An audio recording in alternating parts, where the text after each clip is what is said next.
जय हिंद साथियों।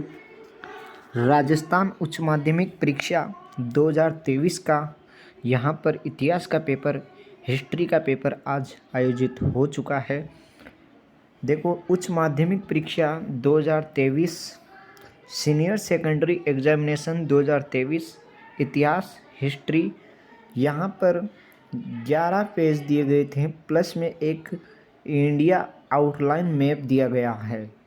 और नंबर क्वेश्चन ऑफ की अगर हम बात करें तो 23 आपसे यहाँ पर प्रश्न पूछे गए और यहाँ पर जो आपको समय दिया गया वो 3 घंटे और 15 मिनट का समय दिया गया और पूर्णांक 80 नंबर का पेपर रखा गया। तो यहाँ पर परीक्षार्थियों के लिए सामान्य निर्देश दे दिए गए थे, आपने पढ़ लिया होगा अगर आपके पास समय था वहाँ पर, अन्यथा आप प्रश्न पर आ गए होंगे। तो यहाँ पर सबसे पहले मैं बात करता हूँ प्रश्न संख्या 1, जिसमें आपसे सेक्शन ए में दिया गया है। प्रश्न संख्या 1, बहुविकल्पी प्रश्न। निम्न प्रश्नों के उत्तर का सही विकल्प चयन कर उत्तर पुस्तिका में लिखे।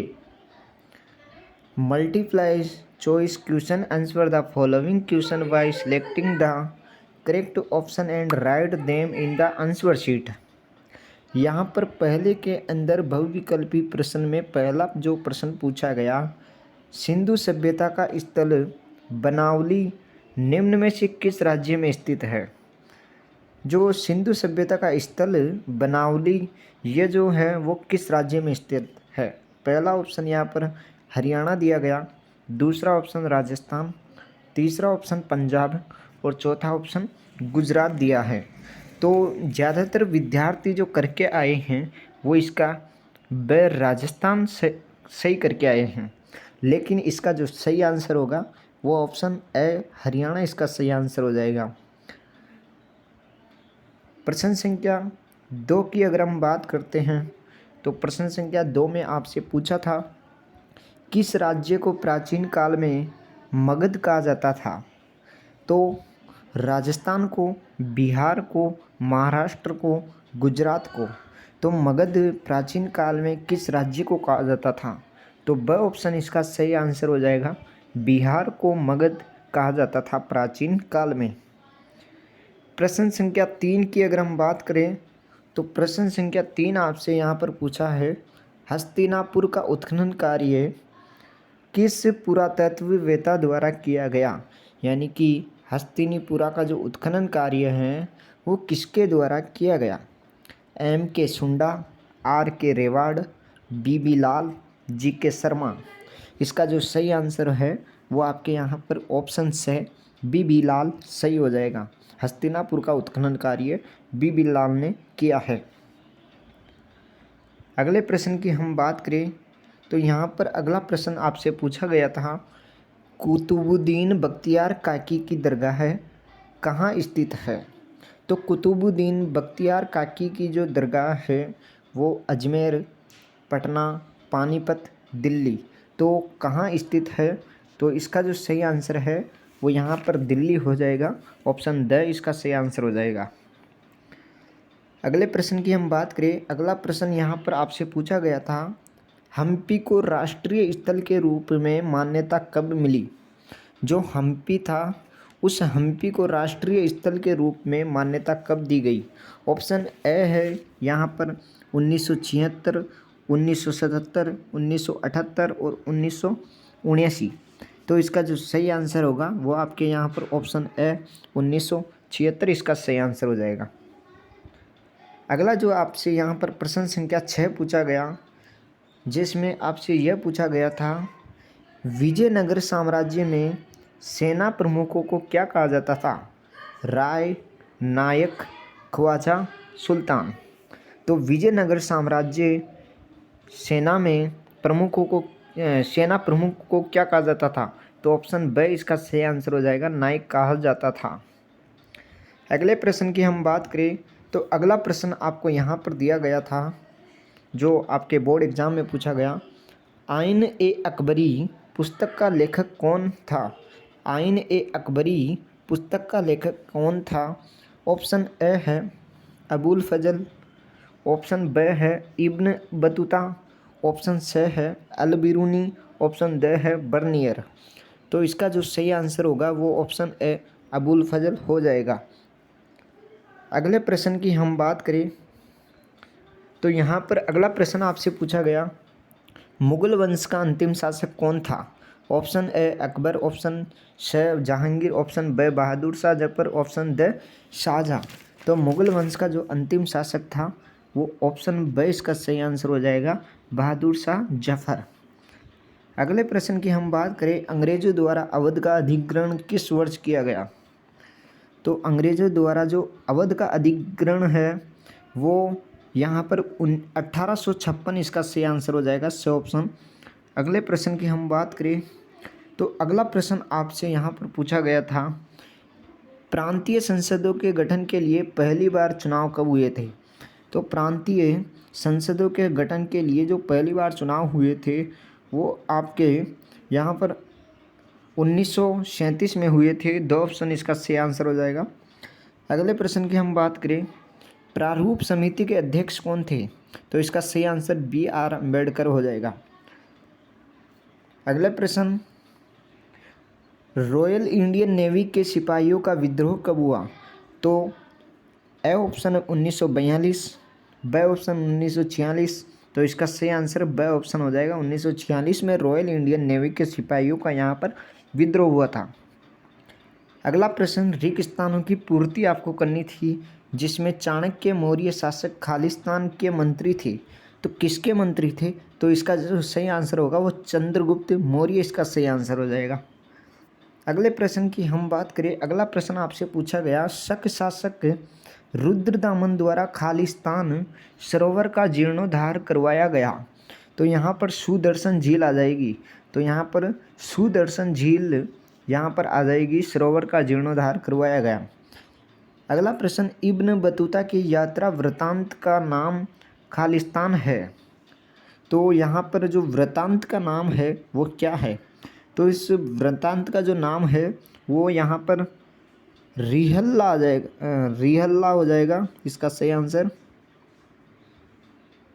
अगले प्रश्न की हम बात करें, शेख निजामुद्दीन औलिया के अनुयायी उन्हें खालिस्तान कहकर संबोधित करते थे, तो यहाँ पर इस बच्चे ने गलत भर रखा है, इस पर ध्यान नहीं देवे। तो शेख निजामुद्दीन औलिया के अनुयायी उन्हें बाबा फखरुद्दीन इस प्रकार से कहकर संबोधित करते थे। अगला प्रश्न, 1756 में बंगाल के नवाब खालिस्तान ने कलकत्ता पर हमला किया, तो यहाँ पर 1756 में बंगाल के नवाब जो आपके यहाँ पर सिराज उद दौला थे उन्होंने कलकत्ता पर हमला किया। अति लघुतरात्मक प्रश्न आपसे पूछे गए जिसमें कैबिनेट मिशन को भारत क्यों भेजा गया, यह प्रश्न आपसे पूछा गया।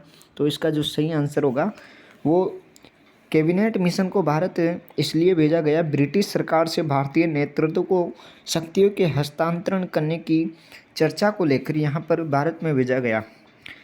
अगला प्रश्न, महात्मा गांधी ने दलित जातियों के लिए पृथक निर्वाचन की मांग का विरोध क्यों किया? तो जो क्यों विरोध किया इसका कारण आप लिख कर आए होंगे किताब में से पढ़कर। भारतीय संविधान के अनुच्छेद 356 में क्या प्रावधान किया गया है? तो भारतीय संविधान के अनुच्छेद 356 में यह प्रावधान किया गया है कि भारत के राष्ट्रपति को राष्ट्र के किसी भी राज्य में, यानी कि भारत का जो राष्ट्रपति होता है उस राष्ट्रपति को भारत के, या हम बात करें इस देश के किसी भी राज्य में राष्ट्रपति शासन लगाने का और राज्य सरकार को निलंबित करने का अधिकार दिया जाता है। अगला प्रश्न आपसे यहाँ पर पूछा गया था, भारतीय संविधान निर्माण में किन 2 प्रशासनिक अधिकारियों का महत्वपूर्ण योगदान रहा? तो आपको बता दूं भारतीय संविधान निर्माण में कुल 389 सदस्य यहाँ पर चुने गए थे निर्माण के लिए। यहाँ पर आपको पूछा गया था कि 2 प्रशासनिक अधिकारियों के नाम लिखने थे, तो आप कोई से भी 2 अधिकारियों के यहाँ पर नाम लिख सकते थे। 5वां प्रश्न, सिंधु घाटी सभ्यता के निवासियों के लिए सेल खड़ी पत्र की क्या उपादेयता थी? तो सेल खड़ी पत्र के बारे में आपको लिख देना था यहाँ पर। 1920 के दशक में भारत में सांप्रदायिक तनाव के कोई 2 कारण लिखने थे आपको। प्रयाग प्रशस्ति की रचना किस भाषा में की गई? तो प्रयाग प्रशस्ति की जो रचना है वो सबसे पहले लिपि पूछा जाए तो ब्राह्मी लिपि आ जाती है, और भाषा पूछी गई तो संस्कृत भाषा आ जाएगी। नयनार कौन थे? तो नयनार यहाँ पर हिंदू धर्म के नयनार भगवान शिव के भक्त संत थे। हम बात करें शिव की उपासना करते थे नयनार, इस प्रकार से हम कह सकते थे कि हिंदू धर्म के ये भगवान शिव के उपासक थे। अगला प्रश्न, तालीकोटा के युद्ध का अन्य नाम क्या था? तो यहाँ पर तालीकोटा के युद्ध का अन्य नाम लिखना था। तो यहाँ पर जो तालीकोटा के युद्ध का अन्य नाम आता है वो राक्षसी तंगड़ी का युद्ध या बन्नीहट्टी का युद्ध, जो कि 25 जनवरी 1565 को लड़ा गया था। अगला प्रश्न, एशियाटिक सोसाइटी ऑफ बंगाल की स्थापना किसने की? तो एशियाटिक सोसाइटी ऑफ बंगाल की जो स्थापना है वो यहाँ पर ब्रिटिश वकील और ओरिएंटालिस्ट सर द्वारा की गई, यानी कि ब्रिटिश वकील और ओरिएंटालिस्ट सर द्वारा की गई, और 15 जनवरी 1784 को की गई।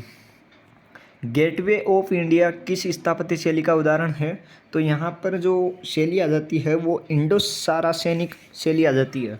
जलियांवाला बाग हत्याकांड कब हुआ? तो 13 अप्रैल 1919 को जलियांवाला बाग हत्याकांड हुआ। अगला प्रश्न, प्राचीन काल में चांडाल कौन होते थे? तो यहाँ पर आपको लिख कर आ जाना था कि भारत में व्यक्तियों का एक ऐसा वर्ग होता था या एक ऐसा समूह होता था जिसे जाति से बाहर कर दिया जाता था या अछूता माना जाता था। ये एक, हम बात करें तो ये एक सामाजिक व्यवस्था होती थी। बौद्ध दर्शन की किन्हीं दो महत्वपूर्ण मान्यताओं का उल्लेख करना था आपको। पंच महाव्रत से आप क्या समझते हैं? देखो, पंच महाव्रत के बारे में यह कहा जाता कि यह जैन धर्म के प्रत्येक सदस्य द्वारा पालन किए जाने वाले 5 नैतिक सिद्धांत होते थे, जिन्हें ही पंच महाव्रत कहा जाता था, जो अहिंसा, सत्य, अस्त्य, ब्रह्मचर्य, अपरिग्रह इस प्रकार के होते थे। स्तूप को परिभाषित करना था। ये एक गोल टीले के आकार की संरचना में जिसका प्रयोग पवित्र बौद्ध अवशेषों को रखने के लिए किया जाता था, यानी कि स्तूप एक गोल टीला के आकार का होता था जिसमें बौद्ध अवशेषों का रखने के यहाँ पर प्रयोग किया जाता था। बर्नियर ने मुगल कालीन शहरों को शिविर नगर क्यों कहा? तो यह आप करके आ गए होंगे।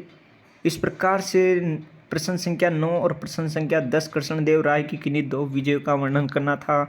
और मंजिल आबादी और सिपाही आबादी से आप क्या समझते हैं? अकबर के शासनकाल में भूमि का वर्गीकरण कितने भागों में किया गया?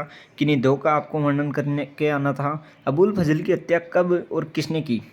तो ये अबुल फजल की जो हत्या है वो आपके यहाँ पर 1602 ईस्वी में की गई और सलीम ने वीर सिंह बुंदेला की द्वारा की गई। देखो, सलीम ने वीर सिंह बुंदेला के द्वारा 1602 ईस्वी में अबुल फजल की हत्या करवाई गई। प्रश्न संख्या 14, सूर्यास्त कानून क्या था? इस प्रकार से आपसे प्रश्न पूछा गया। तो यहाँ पर जमींदारों को यह एक निश्चित राशि एक निश्चित समय पर सूर्यास्त से पहले जमा करानी होती थी, यानी कि चुका देनी पड़ती थी, नहीं तो उनकी जो ज़मीन है वो नीलाम कर दी जाती थी। इस कानून को ही सूर्यास्त कानून कहा जाता था, यानी कि सूर्य अस्त होने से पहले पहले उन्हें निश्चित राशि यहाँ पर चुकानी पड़ती थी। इस प्रकार से संताल विद्रोह के कोई 2 कारण लिख देने थे, और यहाँ पर कैबिनेट मिशन के प्रस्ताव को मुस्लिम लीग ने क्यों यहाँ पर अस्वीकार किया इसके बारे में लिख देना था। और यहाँ पर खंड 6 में दीर्घ उत्तरीय प्रश्न आपसे पूछे गए। 1857 के विद्रोह में मौलवी अहमदुल्ला शाह के योगदान पूछा गया। कबीर के मुख्य उपदेश पूछे गए। इस प्रकार से खंड 10 में सिंधु घाटी सभ्यता के अथवा में आपको यहाँ पर मोहनजोदड़ो की विशाल स्नानागार की बनावट पूछी गई और महत्व पूछा गया। असहयोग आंदोलन का मूल्यांकन कीजिए। यह प्रश्न आपके यहाँ पर बहुत ही महत्वपूर्ण साबित हुआ, क्योंकि यह जो प्रश्न है वो मैंने व्हाट्सएप ग्रुप पर भी करवाया था। असहयोग आंदोलन बहुत ही महत्वपूर्ण है। ये आगे आपके एग्ज़ाम आएंगे 2024 में, जो भी बोर्ड एग्ज़ाम होगा उसमें भी छपेगा असहयोग आंदोलन। तो यहाँ पर असहयोग आंदोलन याद रखना। अथवा में आपको महात्मा गांधी के जीवन के श्रेष्ठतम क्षण पूछे थे, और यहाँ पर भारत के रेखाचित्र मानचित्र में आपको ऐतिहासिक स्थलों को अंकित करना था, जिसमें गुजरात, बनारस, दिल्ली, कलकत्ता, झांसी ये पूछे गए। और अथवा के अंदर आपको यहाँ पर बम्बई, कटक, मेरठ, आगरा और अहमदाबाद पूछा गया। इस प्रकार से आपका संपूर्ण पेपर जो आज पूछा गया उसके बारे में हमने चर्चा की।